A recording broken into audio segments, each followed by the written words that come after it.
IIT-ISM अपने 100 वर्ष पूरे कर रहा है, यानी कि एक ऐसी सदी पूरी कर रहा है जो माइनिंग के क्षेत्र में किस तरह से बदलाव होता हुआ है वो दिखाने का प्रयास किया गया है और ये कहीं ना कहीं सही रूप से दिख भी रहा है। आपको बता दें कि माइनिंग के क्षेत्र में जिस तरह से जो विकसित कदम उठाए गए हैं और टेक्नोलॉजी के माध्यम से आज जो मॉडर्न माइनिंग है उसका प्रयास किया गया है, वो कहीं ना कहीं काफी हद तक होता हुआ तो नजर आ ही रहा है। लेकिन ग्रामीण भारत किस तरह से एक विकसित भारत बन सकता है और उसका जो मिशन है विकसित भारत 2047, उसके लिए हम आपको बता दें कि IIT-ISM परिसर में एक ऐसा कॉर्नर बनाया गया है जिसमें गांव की मिट्टी को दर्शाने का प्रयास किया गया है। और मेरे ठीक पीछे आप देख सकते हैं कि कला माटी नाम से ये जो सेगमेंट बनाया गया है, ये पेंगमेन ग्राउंड के ठीक एक कॉर्नर में बनाया गया है। और हम आपको बता दें कि इसका मुख्य उद्देश्य है गांव से धरोहर तक की जो सफर होती है उसे दर्शाने का प्रयास किया गया है। और इस कॉर्नर में हम आपको बता दें कि अलग अलग जो कला होती हैं, जो कलाकृतियां होती हैं, जो कलाकार होते हैं, उसे प्रदर्शित करने का प्रयास किया गया है जो आज के दौर में विलुप्त होने के कगार पे हैं। यानी कि जो ग्रामीण जो मिट्टी होती है उसकी जो सौंधी खुशबू होती है उसे दर्शाने का प्रयास किया गया है। अगर हम इसके कॉर्नर की बात करें तो यहाँ हर एक कोने में अलग तरह की जो कला है, कलाकृति है, उसे दर्शाने का प्रयास किया गया है।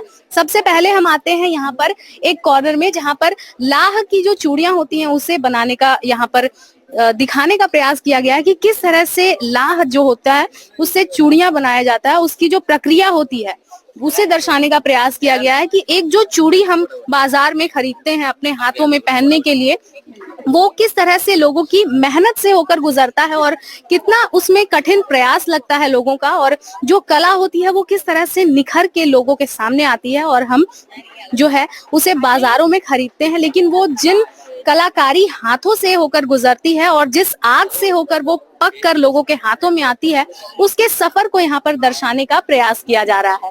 तो ये कहीं ना कहीं आपको, या फिर अगर आपके गांव में अगर कभी लाह की चूड़ियां बनते हुए आप देख रहे होंगे तो ये आपको उस दौर की यात्रा करवाने वाला एक कॉर्नर है जो आपको आपके बचपन से जोड़ता हुआ नजर आ रहा है। कई लोग ऐसे होंगे जिनके सामने जो है, जिनके गांव में लाह की चूड़ियां बनाई जाती होंगी, वो इस कॉर्नर में आकर अपने बचपन को जी सकते हैं और साथ ही साथ आज के जो युवा हैं, जो लोग हैं, वो भी जान सकेंगे कि किस तरह से जो चूड़ियां हैं लाह की वो बनाई जाती है। ये लाह की जो चूड़ियां होती है ये पारंपरिक चूड़ियां होती हैं और भारत में खास तौर से इन चूड़ियों का काफी विशेष महत्व माना जाता है, क्योंकि ये जो है किसी भी तरह की जो पूजा पाठ होते हैं, अनुष्ठान होते हैं, उसमें ये लाह की चूड़ियां जरूर लगती हैं। और हम आपको बता दें कि अलग जो त्योहार होते हैं इसमें महिलाएं जो है वो भले कितनी ही सोने, चांदी और कांच की चूड़ियां आ जाए, लेकिन लाह की चूड़ियों का विशेष महत्व माना जाता है। फिर चाहे वो कितने ही अमीर हो जाए, लेकिन लाह की चूड़ियां जरूर खरीदते हैं, क्योंकि ये जो है ये कहीं ना कहीं एक सामाजिक जो एकता है उसे दर्शाने का प्रयास किया जाता है। क्योंकि जो हम जिस समाज में रहते हैं वो हम एक दूसरे की मदद करके ही आगे बढ़ते हैं। तो जो लोग बनाते हैं, जो ये चूड़ियां बनाते हैं और जो लोग खरीदते हैं, वो सभी एक दूसरे से जुड़े हुए होते हैं। एक और यहाँ पर स्टॉल है, काफी सुंदर कलाकारी यहाँ पर नजर आ रही है। हम इनसे जानेंगे किस कला को प्रदर्शित कर रहा है। ये मधुबनी पेंटिंग है। वैसे मेरा मिसलेनियस आर्ट है, आपको यहाँ हर तरीके का पेंटिंग मिल जाएगा, जैसे कि ये वारली आर्ट है और ये गोदना है और ये सारा मधुबनी पेंटिंग ही है। ये किसके द्वारा तैयार किया गया है? ये आप सभी के द्वारा ही तैयार किया गया है? हैंड पेंटेड है सारा। ये बैंगल है, लाख का है और ये दुपट्टा है और हैंड बैग है। तो आप देख सकते हैं कि दुपट्टे से लेकर रुमाल तक हो, रुमाल हो या फिर चूड़ियां हो या फिर कीचेन हो, या फिर हम कह सकते हैं ये जो फ्लावर वास है, या फिर आप इसमें कुछ पेंट ब्रश या फिर पेन भी रख सकते हैं, पेन स्टैंड भी है। तो काफी सुंदर ढंग से ये सजाने का प्रयास किया गया है और ये लोक कला को प्रदर्शित करने का प्रयास किया गया है। और हम आपको दिखाते हैं कि यहाँ पर जो है ये जो पर्स होता है इसमें भी काफी सुंदर मधुबनी पेंटिंग की गई है। काफी सुंदर ये स्टॉल नजर आ रहा है और ये आप देखिए ये छोटे छोटे जो पेंटिंग है ये काफी सुंदर नजर आ रहा है। तो ये क्या बस प्रदर्शनी के लिए है या लोग इसे खरीद भी सकते हैं? आप इसे ले भी सकते हो सेल के लिए। तो लोवेस्ट टू हाईएस्ट क्या प्राइस है यहाँ पर? 100 to 1500।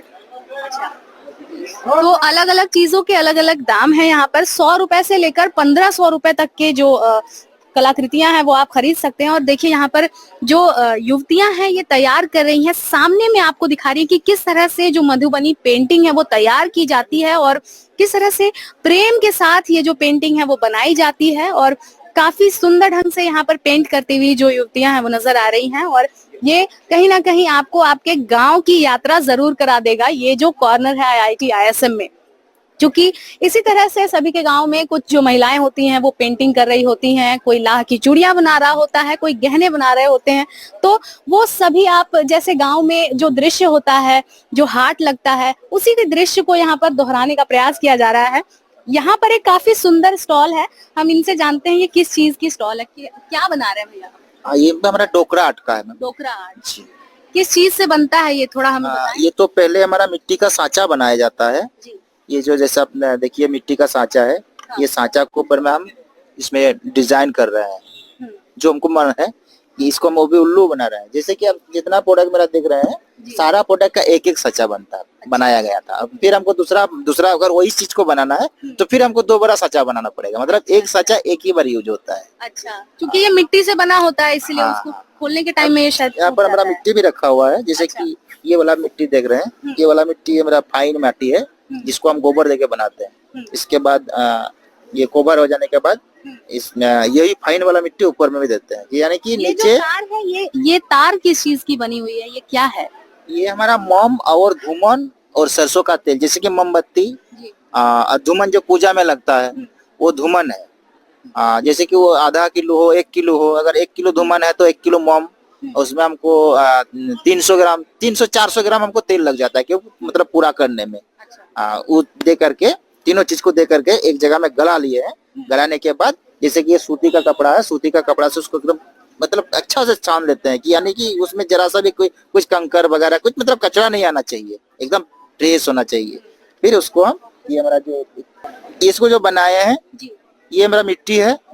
इसको बनाने के बाद ये जब पूरा कंप्लीट हो जाएगा तो इसी मिट्टी को हमको ऊपर में देना पड़ेगा। इसको दे करके इसको धूप में हमको सुखाना पड़ता है। अच्छा से धूप मिल गया तो 1 दिन में सूख जाता है, अगर अच्छा से धूप नहीं मिला तो फिर हमको 2 दिन तक सुखाना पड़ता है। तो ये जो गोल्डन रंग है ये कैसे आता है? ये वही आपको बता रहे हैं। अच्छा। तो ये सूख जाने के बाद अब हमको हमारे यहाँ एक भूसा वाला मिट्टी है। अच्छा, उसके ऊपर में भूसा वाला मिट्टी देते हैं, उसको भी हमको धूप में सुखाना पड़ता है। उसको भी सूखने में अच्छा से धूप मिला तो 1 दिन में सूख जाएगा, अगर अच्छा से धूप नहीं मिला तो फिर हमको 2 दिन तक सुखाना पड़ेगा। वो जब सूख जाता है तो इसमें एक हमारा चैनल होता है, जैसे कि चैनल दे दिए और इसमें एक कटोरा जैसा बना लेते हैं और उसी के कटोरा में मेटल देते हैं। जो मेरा पीतल है उसको छोटा छोटा टुकड़ा करके उसमें दे देते हैं। देने के बाद एक हमारा भट्टी होता है, उसमें हमको कोयला लगता है। वो भट्टी के अंदर में कोयला डाल देते हैं। कोयला डालने के बाद जो मेरा प्रोडक्ट है उसको हम भट्टी में डाल दिए। जब मेरा पीतल गल जाता है तो हमको पता चलता है कि मेरा मेटल गल गया है। तो पीतल जो है वो मेरा नीचे हिस्सा में रहता है और जो मेरा प्रोडक्ट बना हुआ है ऊपर हिस्सा में बना हुआ रहता है। अब देखिए हमारे पास एक सरासी भी है, जैसे कि भट्टी से निकालने के लिए हमको ये जरूरत पड़ता है। तो इसमें से हम उसको पकड़ करके निकाल देते हैं। जो मेटल मेरा नीचे तरफ में था वो आग के अंदर में उसको बाहर निकल करके उसको हम सीधा कर दिए तो मेरा प्रोडक्ट नीचे हो गया और मेटल ऊपर हो गया। अब उसको जितना लेना है वो पूरा अंदर चला जाता है। फिर उसके बाद इसको हम जब ठंडा हो जाता है, ठंडा करने के लिए हमको पानी भी देना पड़ता है। तो पानी देने के बाद ठंडा हो जाने के बाद उसको फिर उसको तोड़ देते हैं। जो मिट्टी से हम कवर किए थे सारा मिट्टी तोड़ देते हैं। तोड़ने के बाद मेरा ये प्रोडक्ट निकल के आ जाता है। ये जब निकल के कितना समय लगता होगा इसमें हमको एक सामान पूरा करने में 7 से 8 दिन टाइम लग जाता है। 7 से 8 दिन तो जाके एक सामान पूरा कंप्लीट होता है। कहाँ से आए हैं आप लोग? हम शिकारी पड़ा दुमका से हैं। दुमका से। गांव का नाम जबरदा है। गांव का बहुत बहुत धन्यवाद। तो बिल्कुल आपने देखा कि किस तरह से डोकरा आर्ट जो है ये अपनी कला को बिखेरता हुआ और किस तरह से बनाया जाता है उसकी पूरी प्रक्रिया जो है वो दर्शाने का यहाँ पर प्रयास किया गया है। इसके आगे हम आते हैं और भी अन्य तरह की चीजें हैं जो आपको आपके गांव तक जोड़ देगी और गांव से धरोहर तक का जो सफर है वो आपको होता हुआ यहाँ पर नजर आता होगा। यहाँ पर बांस से बनी हुई कुछ चीजें हैं, जैसे टोकरी है या फिर अन्य तरह की जो सामग्री है वो बनाने का यहाँ पर प्रयास किया गया है और दर्शाने का प्रयास किया गया है। यानी कि कुल मिलाकर देखा जाए तो ये जो है इको फ्रेंडली किस तरह से अपना सकते हैं लोग इस विचारधारा को, और साथ ही साथ हम आपको बता दें कि किस तरह से लोग जो है आज के प्लास्टिक भरे जमाने में जो है वो नेचुरल जो सामान होते हैं, जो सामग्री होती है, प्रकृति से मिलने वाली जो चीजें होती हैं उसका इस्तेमाल कर सकती हैं। हम आपको बता दें कि और भी अन्य यहाँ पर स्टॉल हैं और यहाँ पर किस तरह से जो ग्रामीण क्षेत्र है, जो ग्रामीण कला है उसे बढ़ावा देने के लिए यहाँ पर दर्शाने का प्रयास किया गया है कि किस तरह की मेहनत से होकर हमारे हाथों में जो सामग्री आती है वो किस तरह की मेहनत से होकर गुजरता है, कितने दिन लगते हैं लोगों को, कितनी रातें लोग जागते हैं, उसके बाद हमारे हाथों में कपड़ा आता है या फिर चूड़ियां आती हैं या फिर पेंटिंग आता है या फिर जो डोकरा आर्ट से बनी हुई सामग्री है। तो यहाँ पर धागा काटती हुई कुछ महिलाएं हैं और चरखे के माध्यम से ये घुमाती हुई नजर आएंगी अभी। और देखिए किस तरह से ये जो धागा है वो तैयार किया जाता है और किस तरह से ये धागा तैयार होने के बाद कपड़ा किस तरह से बनता है वो यहाँ पर बताने का प्रयास किया गया है। मतलब लाइव माध्यम से आप देख सकते हैं कि हमारे हाथों में जो सामग्रियां आती हैं वो किस प्रोसेस से होकर गुजरती हैं। यहाँ पर महिलाएं जो हैं वो धागा काटती हुई नजर आ रही हैं और यहाँ पर कई ऐसी चीजें हैं जो यहाँ पर सेल के लिए भी रखी हुई हैं और यहाँ पर आप आकर और खरीदारी भी कर सकते हैं। क्या कुछ यहाँ पर मिल रहा है सर? जूट्स का बैग्स वगैरह और हस्तकरघा का सामान, गमछी वगैरह, जोगा मैट हो गया, दरी हो गया, विभिन्न तरह का हाथ का बना हुआ वस्तु और शुद्ध देसी और लोकल कहा जाए। हम लोग चूंकि झारखंड के हैं और धनबाद जिले के हम लोग हैं। अच्छा। इस कला को हम लोग और जागृत करने के लिए आए हैं ताकि ज्यादा से ज्यादा, और हम लोग चाहेंगे कि लोकल यूज हो और आई लोग का दो पैसा रोजगार हो स्थानीय महिलाओं का। मतलब प्रधानमंत्री ने जो वोकल फॉर लोकल का नारा दिया है वो यहाँ पर सच होता हुआ नजर आ रहा है। तो बिल्कुल आपने देखा कि किस तरह से वोकल फॉर लोकल का जो नारा है और विकसित भारत 2047 का जो थॉट प्रोसेस है वो बढ़ता हुआ नजर आ रहा है और कहीं ना कहीं ये अपने लक्ष्य को प्राप्त होता हुआ भी नजर आ रहा है। यहाँ पर हमें एक मिट्टी नुमा संरचना दिख रही है, मिट्टी से कुछ लोग यहाँ पर बनाने का प्रयास कर रहे हैं। क्या बना रहे हैं आप लोग यहाँ पे? ये मिट्टी का मूर्ति बन रहा है, टेराकोटा का। अच्छा। हाँ हाँ हाँ। कहाँ से आए हैं आप लोग? हम तो पटना से आए। पटना से आए हैं। हाँ। किस तरह की मूर्ति बनाने का प्रयास किया जा रहा है? ये गांव घर में पहले शादी विवाह होता था तो डोली में जो है सो बिदागरी होता था, वही चीज यहाँ पे बना रहे हैं। अच्छा, मतलब एक बेटी की विदाई का सीन आप बनाने हाँ, का प्रयास बेटी की कर रहे हैं। विदाई का मूर्ति सीन जो पहले होता था, जबकि गाड़ी बस जिस जमाना में नहीं था तो बैलगाड़ी पे जाता था, डोली में जाती थी लड़की लोग, बिदागरी होकर वही चीज बना रहे हैं। कितने समय से आप ये बना रहे हैं? ये तो ट्रेडिशनल हम लोग का परंपरागत काम चलता आ रहा है। अच्छा, मतलब ये पीढ़ी दर पीढ़ी आप लोग हाँ, तक हाँ, ट्रांसफर होते हैं। हाँ हाँ। और आपकी कितनी पीढ़ियां जो है ये मूर्ति का कला जो है ये 3-4 पीढ़ी से हम लोग को करते आ रहे हैं और हम लोग स्टेट अवार्डी कलाकार हैं। अच्छा। और ये कर रहे हैं। हाँ।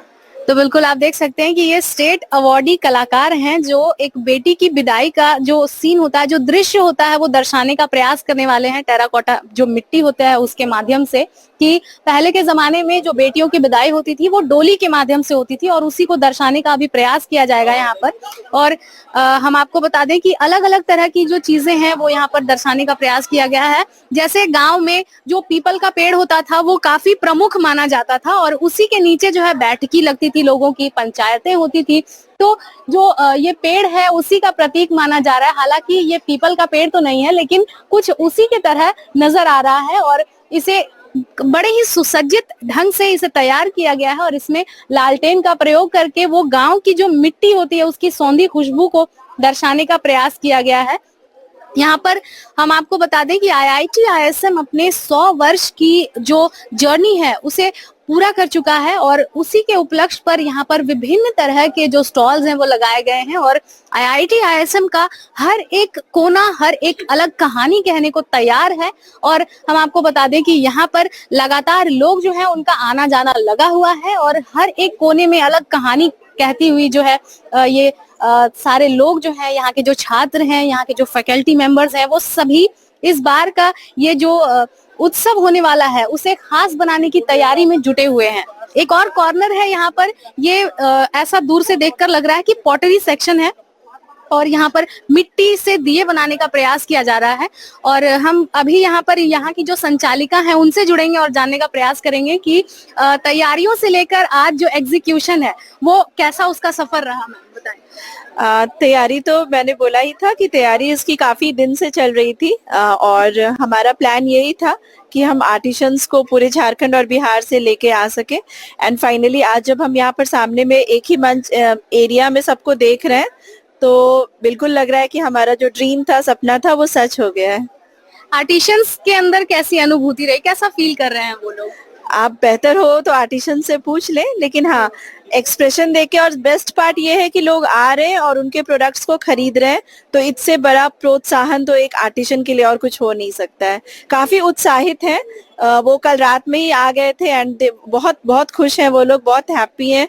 एंड उसके बाद उनको सबसे ज्यादा लग रहा है कि उनके कला को लोग देख पा रहे हैं। कहीं ये जो प्रोडक्ट्स आप देख रहे हैं डोकरा आर्ट के, ये कहाँ रख के इन लोगों ने अंदर करके छुपा दिया था कि अब पता नहीं ये कभी दोबारा मार्केट मिलेगा कि नहीं मिलेगा। तो फाइनली इस मंच के द्वारा उनको एक मार्केट मिल रहा है।